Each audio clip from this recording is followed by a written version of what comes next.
নমস্কার। সুকুমার রায়ের গল্প সমগ্র থেকে আজকের ছোট গল্প ছাতার মালিক।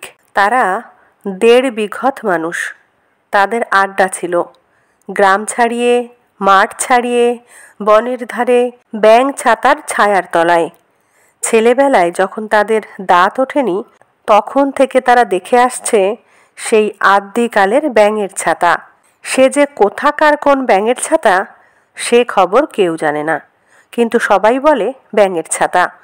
যত সব দুষ্টু ছেলে রাত্রে যারা ঘুমোতে চায় না, মায়ের মুখে ব্যাঙের ছাতার গান শুনে শুনে তাদেরও চোখ বুজে আসে। গাল ফোলা কোলা ব্যাঙ, পাল তোলা রাঙা ছাতা, মেঠো ব্যাঙ গেছো ব্যাঙ, ছেঁড়া ছাতা ভাঙা ছাতা, সবুজ রং জবর জং, জরির ছাতা সোনা ব্যাঙ, টোক্কা আটা ফোকলা ছাতা, কোকড়া মাথা কোনা ব্যাঙ। কত ব্যাঙের ছাতা, কিন্তু আজ অবধি ব্যাঙকে তারা চোখেও দেখেনি। সেখানে মাঠের মধ্যে ঘাসের মধ্যে সবুজ পাগলা ফড়িং থেকে থেকে তুড়ুক করে মাথা ডিঙিয়ে লাফিয়ে যায়। সেখানে রং বেরঙের প্রজাপতি, তারা ব্যস্ত হয়ে ওড়ে ওড়ে আর বসতে চায়, বসে বসে আর উড়ে পালায়। সেখানে গাছে গাছে কাঠ বেড়ালি সারাটা দিন গাছ মাপে আর জরিপ করে, গাছ বেয়ে ওঠে আর গাছ বেয়ে নামে, আর রোদে বসে গোঁফ তাওয়ায় আর হিসেব কষে, কিন্তু তারাও কেউ ব্যাঙের খবর বলতে পারে না। গ্রামের যত বুড়ো বুড়ি, দিদিমা আর ঠাকুরমা তারা বলেন আজও সে ব্যাঙ মরেনি, তার ছাতার কথা ভোলেনি। যখন ভরা বর্ষায় বাদল নামে, বন বাদারে লোক থাকে না, ব্যাঙ তখন আপন ছাতার তলায় বসে মেঘের সঙ্গে তর্ক করে। যখন নিশুত রাতে সবাই ঘুমোয়, কেউ দেখে না, তখন ব্যাঙ এসে তার ছাতার ছাওয়ায় ঠ্যাং ছড়িয়ে বুক ফুলিয়ে তান জুড়ে দেয়, দেখ দেখ দেখ এখন দেখ। কিন্তু যেদিন সব দুষ্টু ছেলে জটলা করে বাদলায় ভিজে দেখতে গেল, কই তারা তো কেউ ব্যাঙ দেখেনি। আর যেবার তারা নিঝুম রাতে ভরসা করে বনের ধারে কান পেতেছে, সেবারে তো কই গান শোনেনি। কিন্তু ছাতা যখন আছে, ব্যাঙ তখন না এসে যাবে কোথায়? একদিন না একদিন ব্যাঙ ফিরে আসবেই আসবে, আর বলবে আমার ছাতা কই? তখন তারা বলবে এই যে তোমার আদ্যিকালের নতুন ছাতা, নিয়ে যাও, আমরা ভাঙিনি, ছিঁড়িনি, নষ্ট করিনি, নোংরা করিনি, খালি ওর ছায়ায় বসে গল্প করেছি। কিন্তু ব্যাঙও আসে না, ছাতাও সরে না, ছায়াও নড়ে না, গল্পও ফুরোয় না। এমনি করেই দিন কেটে যায়, এমনি করেই বছর ফুরোয়। হঠাৎ একদিন সকালবেলায় গ্রাম জুড়ে এই রব উঠল, ব্যাঙ এসেছে, ছাতা নিতে ব্যাঙ এসেছে। কোথায় ব্যাঙ? কে দেখেছে? বনের ধারে ছাতার তলায়। লালু দেখেছে, কালু দেখেছে, চাঁদা ভোদা সবাই দেখেছে। কি করছে ব্যাঙ? কিরকম ব্যাঙ? লালু বললে পাটকিলে লাল ব্যাঙ, যেন হলুদ গোলা চুন, এক চোখ বোঝা এক চোখ খোলা। কালু বললে ছাইয়ের মতন ফ্যাকসা রং, এক চোখ বোঝা এক চোখ খোলা। চাঁদা বললে চকচকে সবুজ, যেন নতুন কচি ঘাস, এক চোখ বোঝা এক চোখ খোলা। ভোদা বললে ভুসো ভুসো রং, যেন পুরনো তেঁতুল তেঁতুল, এক চোখ বোঝা এক চোখ খোলা। গ্রামের যত বুড়ো, যত মহা পণ্ডিত সবাই বললে কারুর সঙ্গে কারুর মিল নেই। তোরা কি দেখেছিস আবার বল? লালু কালু চাঁদা ভোদা সবাই বললে ছাতার তলায় জ্যান্ত ব্যাঙ, তার 4 হাত লম্বা লেজ। শুনে সবাই মাথা নেড়ে বললে উহু, তাহলে কখনো সেটা ব্যাঙ নয়, সেটা বোধহয় ব্যাঙের বাচ্চা ব্যাঙাচি। তা নইলে লেজ থাকবে কেন?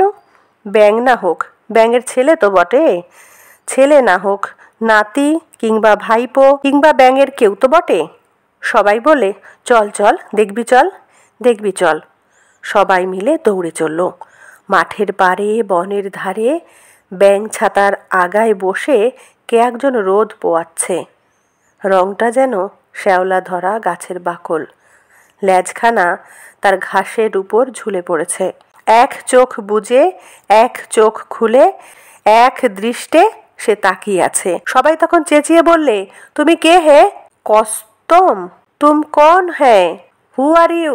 শুনে সে ডাইনিও তাকালে না, বায়েও তাকালে না, খালি একবার রং বদলিয়ে খোলা চোখটা বুঝলে আর বোজা চোখটা খুললে, আর চিড়িক করে এক হাত লম্বা জিভ বার করেই তক্ষুনি আবার গুটিয়ে নিলে। গ্রামের যে হোমরা বুড়ো সে বললে, মোড়ল ভাই, ওটা যে জবাব দেয় না, কালা নাকি? মোড়ল বললে, হবেও বা। সর্দার খুড়ো সাহস করে বললে, চলো না ভাই, এগিয়ে যাই, কানের কাছে চেঁচিয়ে বলি। মোড়ল বললে, ঠিক বলেছ। হোমরা বললে, তোমরা এগোও, আমি এই আকশি নিয়ে ওই ঝোপের মধ্যে উঁচিয়ে বসি, যদি কিছু করতে আসে ঘেঁচাত করে কুপিয়ে দেব। তখন সর্দার সেই ছাতার উপর উঠে ল্যাজওয়ালাটার কানের কাছে হঠাৎ কোন হায় বলে এমনি জোরে হা করে উঠল যে সেটা আরেকটু হলেই ছাতার থেকে পড়ে যাচ্ছিল। কিন্তু অনেক কষ্টে সামলে নিয়ে খানিকক্ষণ স্তব্ধ হয়ে থেকে দু চোখ তাকিয়ে বললে, অত চেঁচান কেন মশাই? আমি কি কালা? তখন সর্দার নরম হয়ে বললে, তুমি কি ব্যাঙের কেউ হও না? জন্তু বলল, না না না না, কেউ না, কেউ না, কেউ না বলে দুই চোখ বুজে ভয়ানক রকম দুলতে লাগলো। তাই না দেখে সর্দার বুড়ো চিৎকার করে বললে, তবে যে তুমি ছাতা নিতে এছো?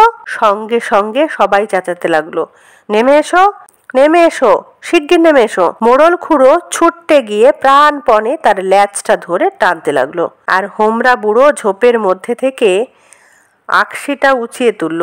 ল্যাজওয়ালা বিরক্ত হয়ে বললে, কি আপদ মশাই, ল্যাজ ধরে টানেন কেন? ছিঁড়ে যাবে যে। সর্দার বললে, তুমি কেন ব্যাঙের ছাতায় চড়েছ আর পা দিয়ে ছাতা মারাচ্ছ? জন্তুটা তখন আকাশের দিকে গোল গোল চোখ করে অনেকক্ষণ তাকিয়ে বললে, কি বললেন? কিসের কি? সর্দার বললে, বললাম যে ব্যাঙের ছাতা। যেমনি বলা অমনি সে খ্যাক খ্যাক খ্যাক খ্যাক খ্যাক খ্যাক করে হাসতে হাসতে হাসতে হাসতে একেবারে মাটির উপর গড়িয়ে পড়ল। তার গায়ে লাল নীল হলদে সবুজ রামধনুর মতো অদ্ভুত রং খুলতে লাগলো। সবাই ব্যস্ত হয়ে দৌড়ে এলো। কি হয়েছে, কি হয়েছে? কেউ বললে, জল দাও, কেউ বললে, বাতাস করো। অনেকক্ষণ পর জন্তুটা ঠান্ডা হয়ে উঠে বললে, ব্যাঙের ছাতা কি হে? ওটা বুঝি ব্যাঙের ছাতা হলো? যেমন বুদ্ধি তোমাদের, ওটা ছাতা নয়, ব্যাঙেরও কিছু নয়। যারা বোকা তারা বলে ব্যাঙের ছাতা। শুনে কেউ কোনো কথা বলতে পারলে না, সবাই মুখ চাওয়াচাই করতে লাগলো। শেষকালে ছোকরা মতো একজন জিজ্ঞাসা করলে, আপনি কে মশাই? ল্যাজওয়ালা বললে, আমি বহুরূপী, আমি গিরগিটির খুড়তুতো ভাই, গোসাপের জ্ঞাতি। এটা এখন আমার হলো, আমি বাড়ি নিয়ে যাব। এই বলে সে ব্যাঙের ছাতাটাকে বগল দাবা করে নিয়ে গম্ভীরভাবে চলে গেল, আর সবাই মিলে হা করে তাকিয়ে রইল। নমস্কার। কেমন লাগলো আজকের গল্পটি অবশ্যই কমেন্টে জানাবেন। ভালো লাগলে লাইক, কমেন্ট, শেয়ার করবেন। ধন্যবাদ।